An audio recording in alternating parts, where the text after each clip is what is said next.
इस महत्वपूर्ण अवसर पर एनबीटी ने ये मुहिम शुरू की है कि किताबें आपके द्वार। जो माननीय प्रधानमंत्री जी ने एक सपना देखा था, एक मुहिम शुरू की थी रीड इंडिया कैंपेन की। उस मुहिम को ध्यान में रखते हुए गांव, शहर, पूरे भारत भर में ये बस पहुंच रही है परिक्रमा के नाम से। मैं सबसे पहले तो आदरणीय युवराज जी का आभार व्यक्त करना चाहता हूं कि उन्होंने अपनी इस परिक्रमा में दिल्ली विश्वविद्यालय को भी शामिल किया। तो मैं अब विलंब ना करते हुए आदरणीय युवराज मलिक जी को मंच पर आमंत्रित करना चाहूँगा। वो एनबीटी की इस योजना के बारे में भी चर्चा करेंगे और आज के इस अवसर के बारे में भी चर्चा करेंगे। आप बहुत ही गतिवान, बहुत ही यशस्वी निदेशक हैं एनबीटी के। सर, आपका दिल्ली विश्वविद्यालय परिवार में हार्दिक स्वागत है, अभिनंदन है। हमारे मध्य दिल्ली विश्वविद्यालय साउथ कैंपस के डायरेक्टर आदरणीय प्रोफेसर श्री प्रकाश सिंह सर उपस्थित हो चुके हैं। सर का हार्दिक स्वागत है, अभिनंदन है। मैं आदरणीय युवराज मलिक सर को मंच पर आमंत्रित करना चाहूँगा। कार्यक्रम के मुख्य अतिथि दिल्ली विश्वविद्यालय के vice chancellor professor Yogesh ji, मंच पर विराजमान श्री प्रकाश जी, रजिस्ट्रार विकास जी, वरिष्ठ शिक्षक वर्ग, प्यारे भाई और बहनों, एक विशेष अवसर है। एक और जहां देश आज़ादी के 75 वर्ष मना रहा है, हम आज़ादी के अमृत महोत्सव में पूरी तरह डूबे हुए हैं। वहीं दूसरी ओर एक और अद्भुत बात यह है कि दिल्ली विश्वविद्यालय देश का केवल प्रतिष्ठित संस्थान ही नहीं है, उसकी अपनी एक गरिमा है, अपना एक स्टेचर है। वो भी अपने 100 वर्ष राष्ट्र निर्माण में अपनी भूमिका के 100 वर्ष पूरे कर रहा है। इसके लिए बहुत बहुत बधाई के पात्र आप सभी भी है, और वो लोग जो आज यहाँ नहीं हैं, जिन्होंने संस्थान को, विश्वविद्यालय को बनाने में अपना योगदान दिया, शायद हमें उनको भी याद करना होगा।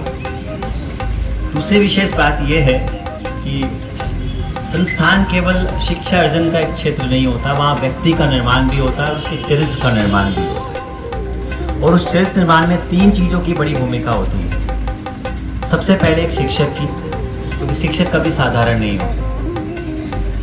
केवल अगर कोई वर्ग असाधारण होता है तो वो शिक्षक होता है। कोई भी व्यक्ति बिना शिक्षक के कभी भी अपने उत्कर्ष पर नहीं पहुंचा, उसका पुरुषार्थ कभी सफलता की ऊंचाइयों को नहीं पहुंचा। दूसरा होता है उस ज्ञान का जो उसको दिया जाता है, और उसकी सबसे अच्छी जो प्रयोगशाला है वो एक लाइब्रेरी होती है या पुस्तक होती है। और तीसरा होता है उसके जीवन मूल्य और संस्कार जो उसको माँ से मिलते हैं या उसकी मातृभूमि से मिलते हैं, जिसको कभी रिपीट नहीं किया जा सकता।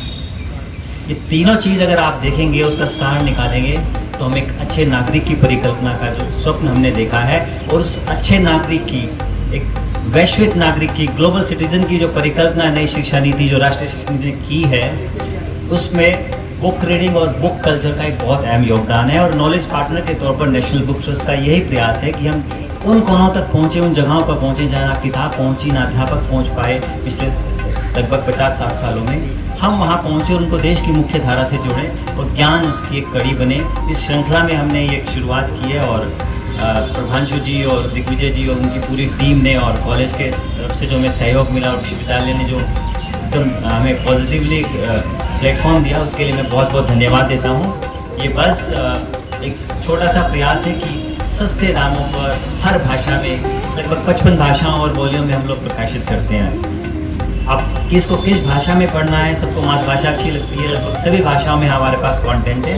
आप इसका फ़ायदा उठा सकते हैं, अपने कॉलेज में ले जा सकते हैं, और ये तो एक फॉर्मल इवेंट है कि 20-25 दिन हम घुमाएंगे। इसके बाद भी अगर कोई संस्थान हमसे जुड़ना चाहता है और चाहता है कि हम उनको उनके एनुअल डे या कल्चरल इवेंट्स में हम प्लेस करें, तो हम always we are more than forthcoming for this.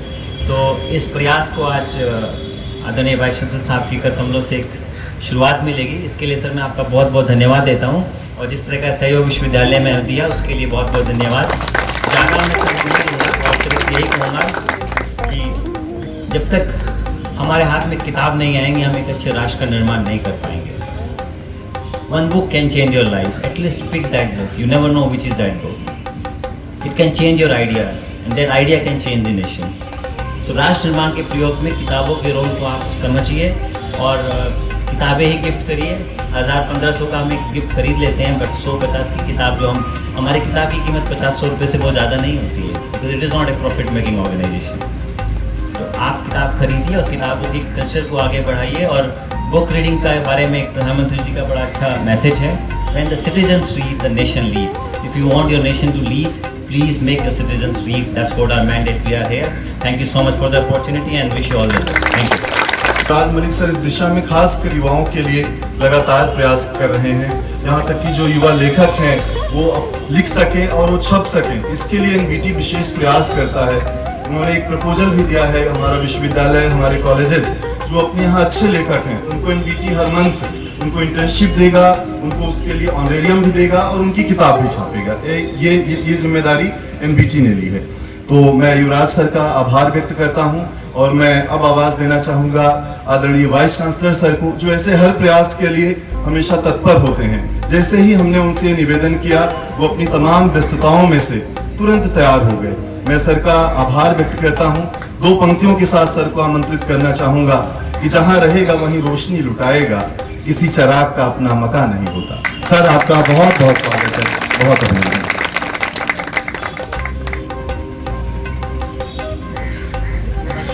Good morning. National book trust के डायरेक्टर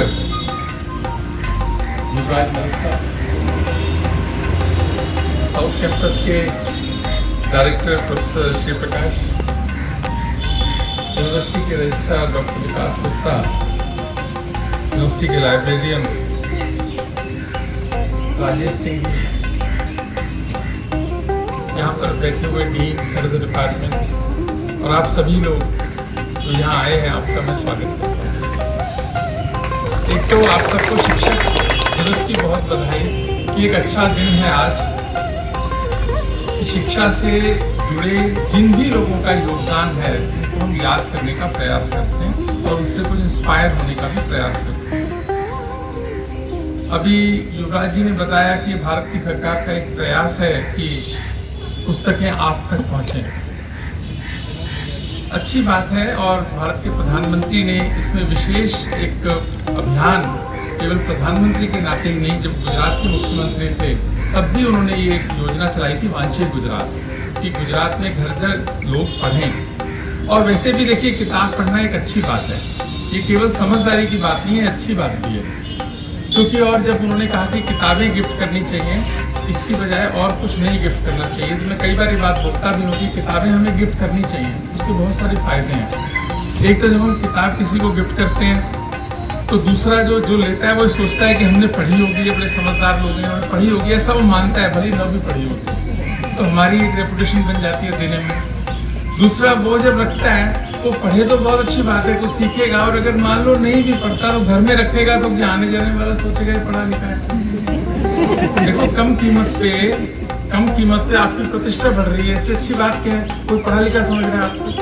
उसके बाद अगर वो मांग लेता है उस किताब को या आप किसी को गिफ्ट करते हैं तो एक साइकिल पूरा हो जाता है, तो इसमें कहीं से भी कोई नुकसान नहीं है। तो अच्छा एक ये अटेम्प्ट है कि किताबें सब लोग पढ़ें। और इसकी आवश्यकता क्यों है? आवश्यकता इसलिए है कि एक बार एक सर्वे हुआ यूनिवर्सिटीज के स्टूडेंट्स का, अखबार में छपा भी, उसमें उन्होंने एक सवाल पूछा बच्चों से कि कितने स्टूडेंट्स ऐसे हैं जो अखबार पढ़ते हैं। आपको हैरानी होगी कि 70 से ज्यादा % स्टूडेंट्स ऐसे थे जिन्होंने कहा अखबार नहीं पढ़ते, अखबार पढ़ते ही नहीं। और उसके बाद पूछा कि क्या कोर्स से बाहर कोई किताबें आप पढ़ते हैं? आपको हैरानी होगी। और उनसे पूछा यदि पढ़ते हैं तो एक साल में कितनी किताबें पढ़ी हैं? 80% से ज्यादा बच्चों ने ये कहा कि हम कोर्स से बाहर कोई किताब पढ़ते नहीं। 10% लोगों ने कहा कि हमने पिछले साल एक किताब पढ़ी है। और मुश्किल से 2-4-5% थे जिन्होंने कहा कि हम रेगुलर पढ़ते हैं और हमारे पास बहुत सारी किताबों का एक कलेक्शन है। यानी भारत में पढ़ने की आदत लोगों को थोड़ी कम है। और सही बात भी है, आप देखो ना, अगर आप विदेश जाएंगे, यूरोप जाएं, अमेरिका जाएं, तो ट्रेन में देखेंगे, एयरक्राफ्ट में देखेंगे कि लोग बुक खोलकर पढ़ रहे होते हैं हमेशा। और हमारे यहाँ क्या हो रहा होता है, हम लोग गप लगा रहे होते हैं। हम लोग को गप लगाने का शौक है, उसमें कोई बुराई नहीं है, वो भी बहुत अच्छी बात है कि हम लोग गप लगा रहे होते हैं, रेल में भी, एयरक्राफ्ट में भी, एयरपोर्ट्स में भी। तो वो हमारा अपना एक तरीका है बातचीत करने का।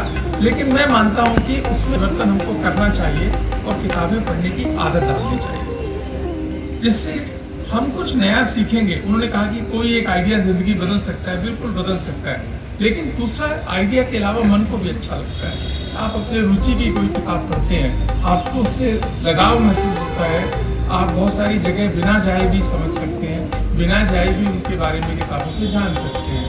थोड़ा हैबिट डालें, भारत में बहुत ज़रूरत है इस पर काम करने की, शायद इसीलिए भारत की सरकार ने संकल्प लिया और आज शिक्षक दिवस के रूप में जो एनबीटी ने ये एक मोबाइल बस, जो बेसिकली मोबाइल लाइब्रेरी है, ये यहाँ से जाएगी, कई कॉलेजेस में जाएगी। हो सकता है कुछ लोगों को इंस्पायर करे, कुछ लोगों को पढ़ने की आदत डालने में कुछ मदद करे।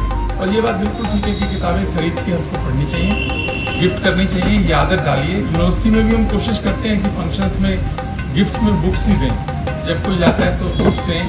ये जो बुके देते हैं उसकी परंपरा को कम करने का प्रयास है, थोड़ा थोड़ा कम हुआ भी है, लेकिन और इसमें प्रयास करेंगे तो मुझे लगता है कि शिक्षक दिवस की भी सार्थकता होगी और भारत की सरकार और एनबीटी का जो प्रयास है उसमें भी हम अपना योगदान करेंगे, क्योंकि भारत के लोगों के हित में है।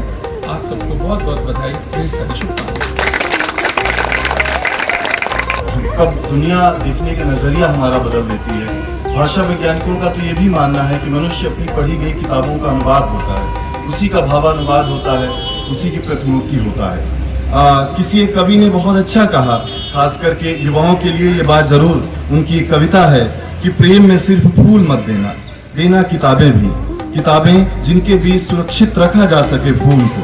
किताबें सिर्फ फूल नहीं बचाती खो जाने से, बचा लेती हैं प्रेम की विस्मृति भी। तो आज के इस महत्वपूर्ण अवसर पर आप सबको शुभकामना देते हुए, बधाई देते हुए, आदरणीय वाइस चांसलर सर का विशेष आभार व्यक्त करते हुए, आदरणीय युवराज मलिक सर का, प्रोफेसर शिव प्रकाश सिंह सर का, आदरणीय रजिस्ट्रार सर का, आदरणीय राजेश सर का, और एक विशेष आभार मैं हिंदू कॉलेज को भी देना चाहूँगा, वहाँ के एनसीसी कैडेट्स का, वहाँ की प्रिंसिपल मैडम का, अलग अलग कॉलेज के जो प्रिंसिपल्स आए हैं उनका भी, और सभी विद्यार्थियों का इस अवसर पर विशेष धन्यवाद देते हुए मैं निवेदन करूंगा कि इस कार्यक्रम की अगली कड़ी में अब हम रिबन कटिंग सेरेमनी के लिए आगे बढ़ेंगे।